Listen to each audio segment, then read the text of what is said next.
साथियों नमस्कार। आज की इस कक्षा में हम राजस्थानी भाषा और उस राजस्थानी भाषा के अंतर्गत कौन कौन सी बोलियां मुख्य रूप से बोली जाती है, उन सारी की सारी हम जो टॉपिक है, जो विषय वस्तु है, उसका अध्ययन करने का प्रयास करेंगे।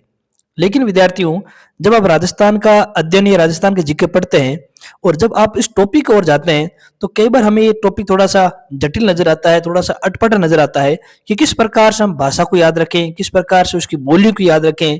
तो बच्चे अक्सर इस टॉपिक को लेकर एक कंफ्यूजन की, असमंजस की स्थिति में रहते हैं कि आखिरकार इस टॉपिक को हम क्लियर कैसे करें। तो जब आप इस विषय वस्तु को पढ़े, तो कौन कौन से आयाम हमारे दृष्टिकोण हमारे नजर में रहने चाहिए, जिनकी सहायता से हम इस पूरे के पूरे टॉपिक को अच्छी प्रकार समझ आए। जब हम इस टॉपिक को पढ़ेंगे तो हम किन किन आयामों पर दृष्टि डालेंगे, उस पर हम एक नजर डाल देते हैं। सबसे पहले हम पढ़ेंगे कि राजस्थानी भाषा की उद्भव या उसकी उत्पत्ति किस प्रकार हुई। उसके बाद हम पढ़ेंगे राजस्थानी भाषा का वंश वृक्ष। वंश वृक्ष पढ़ने से फायदा ये हो जाएगा कि हमें इस भाषा की जो उद्भव और उत्पत्ति है वो आसानी से समझ में आ जाएगी। फिर हम राजस्थानी भाषा की ऐतिहासिकता और उसके नामकरण की ओर जाएंगे। फिर हम राजस्थानी भाषा का विकास क्रम पढ़ेंगे। उसके पश्चात हम देखेंगे, जब हम राजस्थानी भाषा और उसकी बोलियों को देखते हैं, उनके जो साहित्य होता है डिंगल और पिंगल, उनमें क्या अंतर होता है, उस पर दृष्टि डालेंगे।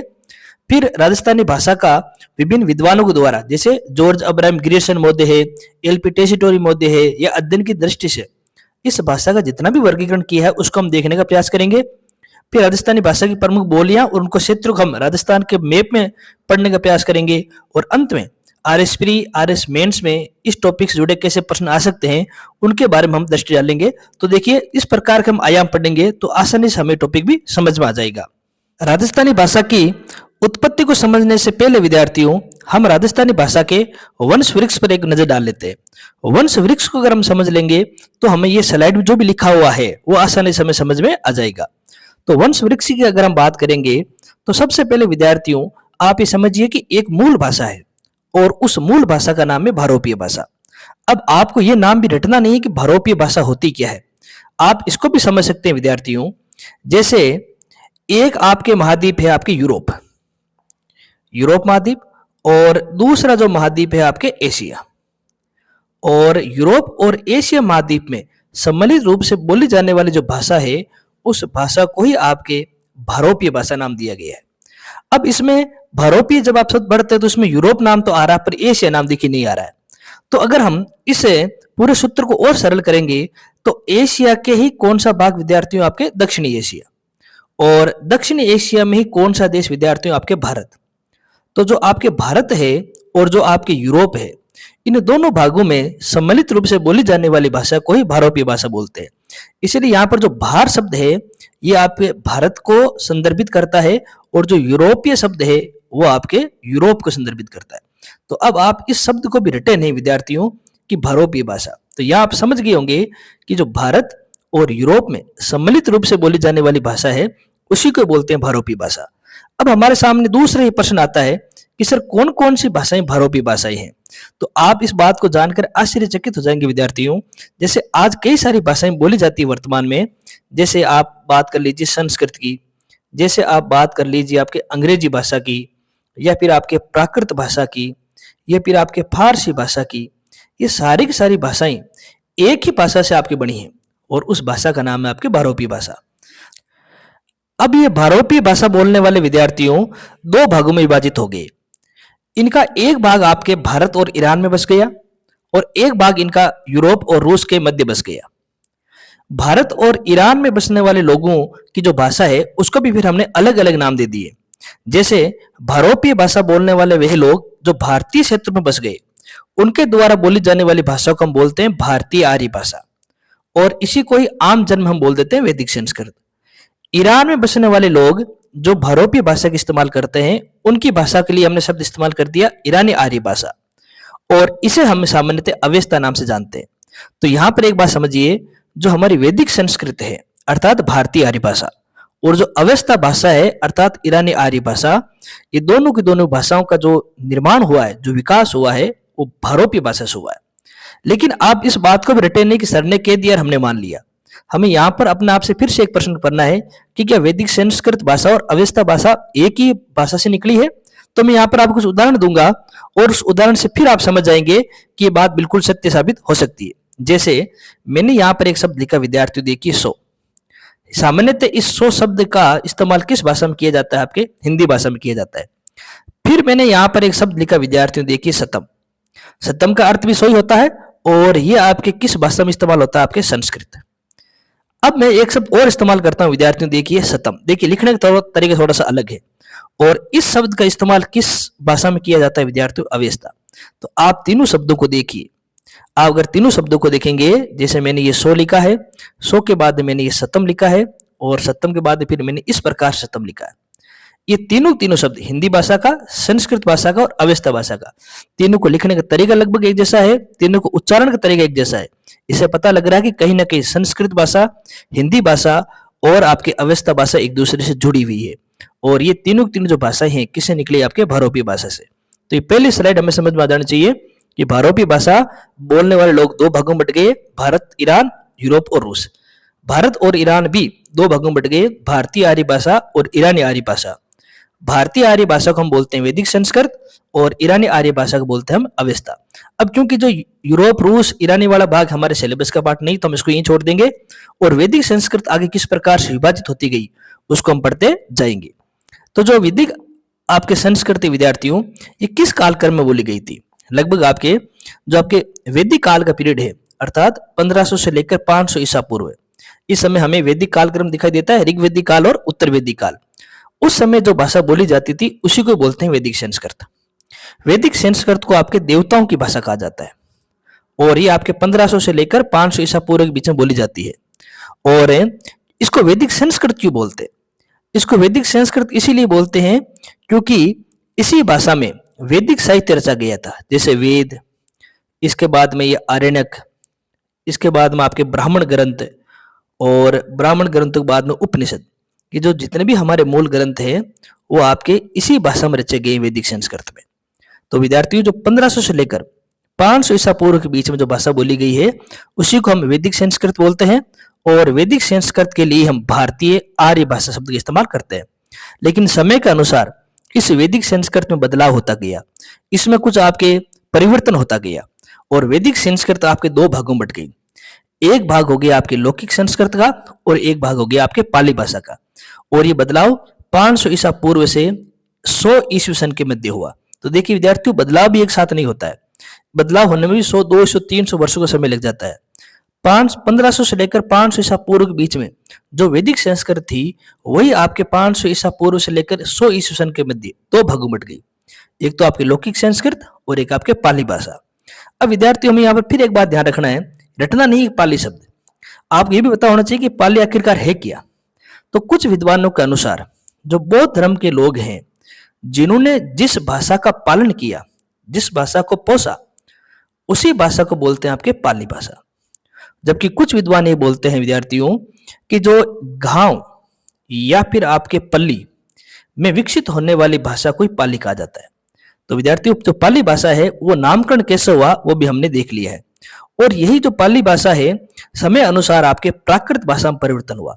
जैसे 500 ईसा पूर्व से 100 ईस्वी सन के बीच में पाली भाषा बोली जा रही है, लेकिन अब 100 ईस्वी सन से 500 ईस्वी सन के मध्य यही पाली भाषा आपके प्राकृत भाषा में परिवर्तित हो गई है। अब प्राकृत भाषा क्या होती है, इस शब्द को भी रटना नहीं है।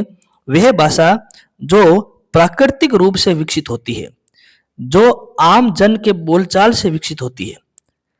पाली भाषा थोड़ी सी कठिन है, जब इसमें आम बोलचाल के शब्द आपके शामिल होते गए, प्राकृतिक रूप से कुछ शब्द उसमें शामिल होते गए, तो वही पाली भाषा आपके प्राकृत भाषा में आपके परिवर्तन होती गई। तो यहाँ पर देखिए विद्यार्थियों, इस स्लाइड को आप फिर से, सबसे पहले आपने देखा भारोपीय भाषा। भारोपीय भाषा से बनी आपके भारतीय आर्य भाषा या वैदिक संस्कृत, और वैदिक संस्कृत से आपकी बनी है लौकिक संस्कृत और पाली भाषा। पाली भाषा से बनी है आपके प्राकृत भाषा। और अब आप देखिए विद्यार्थियों, प्राकृत भाषा किस प्रकार से आगे विकसित हुई है। प्राकृत भाषा को ही अलग अलग क्षेत्रों में अलग अलग नाम दिए गए। जैसे आप अगर इसे भारतीय मानचित्र पर नजर डालेंगे विद्यार्थियों, तो जो आपके ये मगध वाला क्षेत्र है, मगध वाले क्षेत्र में जो प्राकृत भाषा बोली जाती है उसका नाम है विद्यार्थियों मागधी प्राकृत। और जो सूरसेन, मथुरा वाला भाग, यहां पर जो प्राकृत भाषा बोली जाती है उसको बोला जाता है विद्यार्थियों आपके शौरसेनी प्राकृत। और विद्यार्थियों जो आपके महाराष्ट्र वाले भाग में जो प्राकृत भाषा बोली जाती है उसको बोला जाता है विद्यार्थियों आपके महाराष्ट्री प्राकृत। भाषा प्राकृति है लेकिन क्षेत्रों के अनुसार उसके नाम अलग अलग हो गए। तो प्राकृत भाषा को क्षेत्र के अनुसार फिर 3 भागों में विभाजित कर दिया, शोरसेनी प्राकृत, मागधी प्राकृत और महाराष्ट्री प्राकृत। अब इसी बात को आप विद्यार्थियों आप इसी से स्लाइड में देखिए। यहाँ पर आप देख पा रहे होंगे कि जो प्राकृत भाषा है 3 भागों में बट गई, मागधी प्राकृत, शोरसेनी प्राकृत और फिर आपके महाराष्ट्र प्राकृत। अब विद्यार्थी जो शोरसेनी प्राकृत है इसका फिर अपभ्रंश हुआ। अब फिर आपके सामने यह नया नाम आ गया विद्यार्थियों अपभ्रंश। तो पहले आप इस नाम को समझ लीजिए विद्यार्थियों अपभ्रंश होता क्या है। अपभ्रंश का तात्पर्य विद्यार्थी होता है किसी भाषा का टूटा हुआ रूप। अब हम इसको कैसे समझेंगे विद्यार्थियों, जैसे मान लीजिए आपके प्राकृत भाषा है। अब प्राकृत भाषा का एक बदला हुआ रूप जो जन सामान्य बोल रहे हैं या जन सामान्य द्वारा प्राकृत भाषा को जब बार बार इस्तेमाल किया जा रहा है तो उसके शब्द कुछ टूट रहे हैं, कुछ नए शब्द उसमें जुड़ रहे हैं, कुछ पुराने शब्द आपके परिवर्तित हो रहे हैं, उनका स्वरूप परिवर्तन हो रहा है। तो वही प्राकृत भाषा फिर आपके अपभ्रंश भाषा में परिवर्तित हो जाएगी। अब विद्यार्थियों जैसे सामान्यतः आप इस बात देखिए, जैसे हमने कोई नाम लिखा आपके राजेंद्र, लेकिन आम बोलचाल की भाषा में हमने ये जो राजेंद्र शब्द है ये राजेंद्र शब्द बाद में कई बार आपके राजू हो जाता है। तो हम नाम तो वही राजेंद्र है लेकिन हम कई बार उस शब्द को हम तोड़ देते हैं, कई बार हम उसके स्वरूप को बदल देते हैं। ठीक इसी प्रकार प्राकृत भाषा भी समय अनुसार आपके बदलती गई, टूटती गई और वही प्राकृत भाषा फिर आपके बदले हुए रूप, उसका टूटा हुआ रूप विद्यार्थियों अपभ्रंश कहलाया। और जो ये शोरसेनी प्राकृत है, ये शोरसेनी प्राकृत विद्यार्थी फिर आपके 4 भागों में बट गई। एक ये भाग कहलाए गुर्जरी अपभ्रंश, दूसरा भाग कहलाए शोरसेनी अपभ्रंश, तीसरा भाग कहलाए नागर अपभ्रंश और चौथा भाग कहलाए विद्यार्थियों आपके ये सौराष्ट्रीय अपभ्रंश। तो हम इनको मानचित्र में देखने का प्रयास करते हैं कि किस प्रकार से टूटे। देखिए विद्यार्थियों हम प्राकृत भाषा को हमने अपभ्रंश भाषा में तोड़ा है। जैसे मान लीजिए विद्यार्थियों ये राजस्थान का गुर्जरत्रा क्षेत्र है और गुजरात वाला कुछ भाग है। अब यहाँ पर जो आपके अपभ्रंश भाषा बोली जाती है उसको बोलते हैं विद्यार्थियों आपके गुर्जरी अपभ्रंश। इसी प्रकार ये सूरसेन मथुर वाला ब्रज मंडल वाले भाग में जो अपभ्रंश भाषा बोली जाती है उसको बोलते हैं विद्यार्थियों आपके शोरसेनी अपभ्रंश। इसी प्रकार विद्यार्थियों जो आपकी गुजरात वाला भाग है, राजस्थान वाला कुछ भाग है, मालवा वाला कुछ भाग है, यहाँ पर जो अपभ्रंश भाषा बोली जाती है उसको बोलते हैं आपके नागर अपभ्रंश।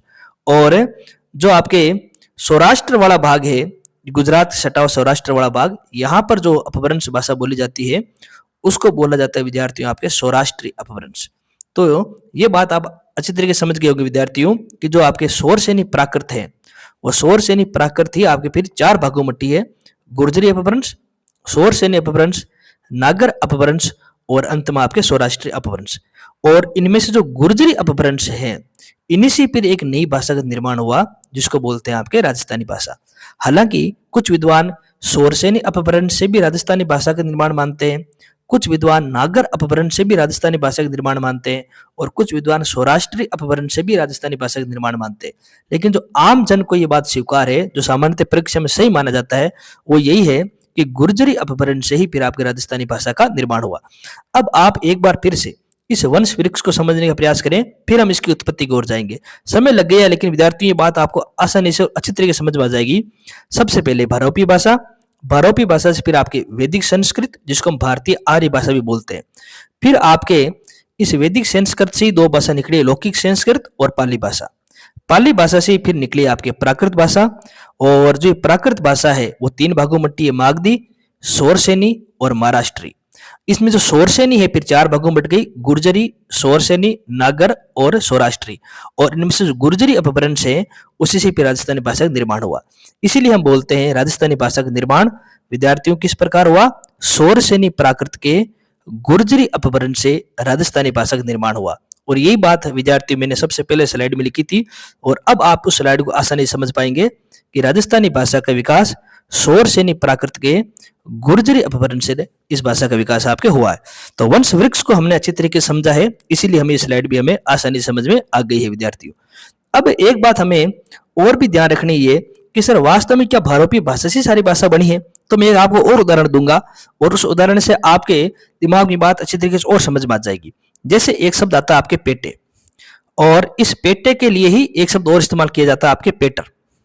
अब विद्यार्थी जो ये शब्द है ये शब्द आपके भारोपी भाषा का है और इस पेटे से ही एक आपके संस्कृत का शब्द निकला विद्यार्थियों, आपके पित्र। इसी से एक शब्द निकला विद्यार्थियों, आपके पिता। और इन तीनों शब्दों का एक ही अर्थ होता है, जो हमारी सुरक्षा करता है, जो हमारा संरक्षक होता है, उसी को पितृ बोला जाता है, उसी को पिता बोला जाता है, इसी को पेटर बोला जाता है। तो किस प्रकार हिंदी भाषा का शब्द, संस्कृत भाषा का शब्द और भारोपी भाषा का शब्द एक दूसरे से मिलते हुए हैं, उनका उच्चारण एक जैसा ही है। तो ये बात बिल्कुल सही है विद्यार्थियों की भारोपी भाषा से ही आपके फिर वैदिक संस्कृत, लौकिक संस्कृत, पाली भाषा, प्राकृत भाषा, सोरसेनी प्राकृत, फिर आपके हम कह सकते हैं कि गुर्जरी अपभ्रंश और फिर उनसे राजस्थानी भाषा का निर्माण हुआ। तो और इस बात को हम और अच्छी तरीके से किस प्रकार समझ सकते हैं, तो यहाँ पर मैंने एक और अलग स्लाइड बनाई है, वहां से इस बात को और आप समझ पाएंगे। भारोपी भाषा से बनी है भारतीय आर्य भाषा, और जिसको हम बोलते हैं वैदिक संस्कृत, ये दो भागों में बट गई है, लौकिक संस्कृत और आपके पाली भाषा। और जो पाली भाषा है फिर वो आपके प्राकृत भाषा बनती है। प्राकृत भाषा के तीन भाग है, मागधी, सोरसेनी और महाराष्ट्री। और फिर सोरसेनी प्राकृत का एक रूप है गुर्जरी अपभ्रंश, और गुर्जरी अपभ्रंश से फिर आपके राजस्थानी भाषा का विकास हुआ है।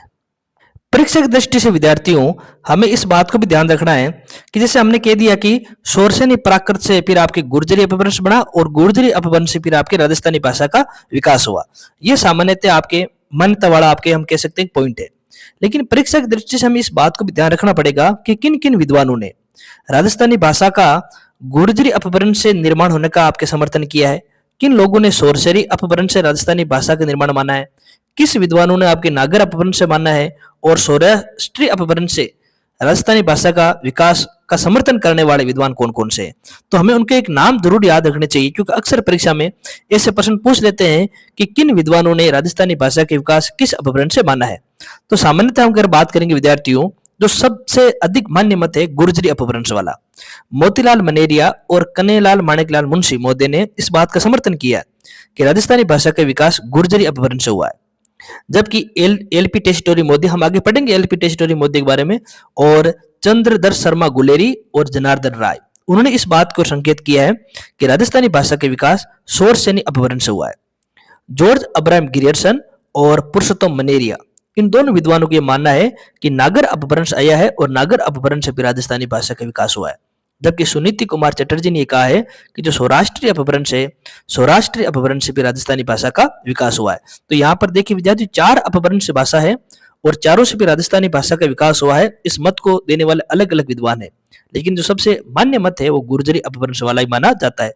जब आप इस स्लाइड में देखेंगे तो यहाँ पर भी आपको 4 अपभ्रंश नजर आएंगे, और मैंने यहाँ पर दर्शाने की कोशिश की क्योंकि इसी को सबसे अधिक मान्य भाषा माना गया है, इसी को सबसे अधिक सर्वमत मान्य माना गया है। अब विद्यार्थियों, वंश वृक्ष पढ़ने के बाद में हम देखेंगे राजस्थानी भाषा की ऐतिहासिकता, कि आखिरकार ये जो राजस्थानी शब्द है वो आया कैसे। जैसे आज हम राजपूताना के क्षेत्र में बोली जाने वाली भाषा को हम राजस्थानी भाषा बोलते हैं, लेकिन आप इस बात को ध्यान रखेंगे कि प्राचीन काल में राजस्थानी शब्द कोई था ही नहीं। राजपूताना के भूभाग में जो भाषा बोली जाती थी उस भाषा को बोलते हैं मरु भाषा। मरु भाषा भी बोला गया है, मारू भाषा भी बोला गया है, या मरुबाणी भी बोला गया है। अब मरु भाषा, मारू भाषा और मरुबाणी के बाद में इस भाषा के लिए शब्द इस्तेमाल हुआ मारवाड़ी, और मारवाड़ी के बाद में यहाँ के क्षेत्र में बोली जाने वाली भाषा के लिए शब्द इस्तेमाल हुआ है आपके राजस्थानी। तो राजस्थानी शब्द भी कोई एकदम से या अचानक से नहीं आया है, ये भी कई काल से गुजरता हुआ हम तक पहुंचा है। तो हम देखेंगे पहले कि मरु भाषा कहाँ गया है, मारवाड़ी शब्द कहाँ इस्तेमाल हुआ है, और फिर राजस्थानी भाषा जो शब्द है ये कहाँ इस्तेमाल हुआ है। तो इस स्लाइड में आप देखिए विद्यार्थियों, जैसे मैंने यहाँ पर लिखा आपके कुवलई माला, उदयोतन सूरी, आप सब इनके बारे में जानते हैं और आपने कई बार इनके बारे में पढ़ा भी होगा कि प्रतिहार वंश के समय एक शासक हुए थे, माफ कीजिए, प्रतिहार वंश के समय के आपके हम कह सकते हैं साहित्यकार हुए थे उदयोतन सूरी, जिन्होंने पुस्तक लिखी थी कुवलई माला। और इस कुवलई माला ग्रंथ में उन्होंने 18 देशी भाषाओं को उल्लेख किया है, और उन 18 देशी भाषाओं में एक भाषा है जिसका उन्होंने उल्लेख अपने इस ग्रंथ में किया है, और वो भाषा है मरु भाषा। तो राजपूताना के लिए जो ये राजपूताना क्षेत्रों में जो भाषा बोली गई है उसके लिए जो सबसे पहले जो शब्द इस्तेमाल किया गया था वो था मरु भाषा। फिर आसिया मोड़ जी ने, जिन्होंने पाबु प्रकाश ग्रंथ लिखा है, उन्होंने राजपूताना में बोली जाने वाली भाषा जो है उसके लिए जो शब्द इस्तेमाल किया वो था आपके मारू भाषा। और जो सूर्यमल मिश्रण साहब है, जब उन्होंने वंश भास्कर लिखा था तो उन्होंने राजपूताना के क्षेत्र में बोली जाने वाली जो भाषा है उसके लिए शब्द इस्तेमाल किया था मरुबाणी। तो ये 3 शब्द हैं आपके, देखिए मरु भाषा, मारू भाषा और मरुबाणी, ये तीनों नाम मैंने यहाँ पर आपके दर्शाने का प्रयास किया है। इसके बाद विद्यार्थियों 16वीं शताब्दी में हम सब जानते हैं अबुल फजल मोदी ने एक ग्रंथ लिखा था आईने अकबरी अकबर के समय। और 17वीं शताब्दी में कवि कुशल लाभ ने ग्रंथ लिखा था पिंगल शिरोमणि। और 16वीं शताब्दी ग्रंथ 17वीं शताब्दी ग्रंथ, इन दोनों ही ग्रंथों में जो राजपूताना के क्षेत्र में जो भाषा बोली जाती है उसके लिए शब्द इस्तेमाल किया था मारवाड़ी। तो देखिए विद्यार्थियों, सबसे पहले जो शब्द आया है वो था आपके मरु भाषा, फिर था मारू भाषा, मरुबाणी, और उसके बाद में नाम आया आपके मारवाड़ी। और अब राजस्थानी नाम कैसा आया उसको भी हम देख लेते हैं। जॉर्ज अब्राहम ग्रियर्सन मोदी प्रसिद्ध भाषाविद थे इंग्लैंड के, जिन्होंने राजस्थान की भाषाओं पर अच्छा सा अध्ययन किया है, उनका वैज्ञानिक विश्लेषण किया है और उसको अलग अलग भागों में विभाजित करने का प्रयास किया है। जॉर्ज अब्राहम ग्रियर्सन के बारे में आगे विस्तार से पढ़ेंगे। उन्होंने एक पुस्तक लिखी थी लिंग्विस्टिक सर्वे ऑफ इंडिया। इस लिंग्विस्टिक सर्वे ऑफ इंडिया में उन्होंने राजपूताना के क्षेत्र में बोली जाने वाली भाषा को राजस्थानी नाम दिया। और इसलिए आप प्रश्न रटते हो कि राजस्थानी भाषा शब्द का इस्तेमाल सबसे पहले किसने किया, और फिर आप ये भी रट लेते हो कि शब्द का इस्तेमाल जॉर्ज अब्राहम ग्रियर्सन ने किया। लेकिन आपको ये ध्यान रखना है कि अचानक ये कोई राजस्थानी शब्द नहीं बना है, और ये प्रक्रियाओं से गुजरा है। जैसे इस यहाँ की भाषा के लिए मरु भाषा शब्द इस्तेमाल हुआ है, फिर मारू भाषा शब्द भी इस्तेमाल हुआ है, फिर मरुवाणी भी शब्द इस्तेमाल हुआ है, फिर आपके मारवाड़ी शब्द भी इस्तेमाल हुआ है, फिर समय अनुसार यहाँ की भाषा के लिए आपके राजस्थानी शब्द इस्तेमाल हुआ है। तो जिस प्रकार राजस्थानी भाषा का विकास हुआ है उसी प्रकार उसके नाम का भी हमें विकास देखने को मिलता है। जॉर्ज अब्राहम ग्रियर्सन मोदी ने ही राजस्थानी भाषा का सबसे पहले वैज्ञानिक अध्ययन किया और उसको फिर 5 भागों में विभाजित कर दिया। और 5 भाग कौन कौन से हैं, जब आगे हम राजस्थानी भाषा के हम वर्गीकरण पढ़ेंगे तब उस बात को हम यहाँ पर आसानी से पढ़ पाएंगे और हमें समझ में वहां पर अच्छी तरीके से इसको आ जाएगा। तो आज के सेगमेंट विद्यार्थी हमने सबसे पहले क्या पढ़ने का प्रयास किया है कि राजस्थानी भाषा है उसका उद्भव और उत्पत्ति किस प्रकार हुई, उस भाषा का वंश वृक्ष कैसा है, और उस भाषा की ऐतिहासिकता क्या है, और उसका नामकरण कैसा हुआ है। उन सारी बातों को हमने विस्तार से देखने का प्रयास किया। हमने रटा नहीं है, समझने का प्रयास किया। और मुझे आशा है कि आपको इस वीडियो के बाद में राजस्थानी भाषा का उद्भव, उसकी उत्पत्ति, उसका वंशक्रम, उसकी ऐतिहासिकता और उसका नामकरण आसानी समझ में आ गया होगा। अब अगली कक्षा में हम उसके विकास क्रम को, फिर डिंगल और पिंगल के अंतर को, फिर उनके वर्गीकरण को, उनके बोलियों को और अभ्यास प्रश्नों को देखने का प्रयास करेंगे। तब तक के लिए धन्यवाद।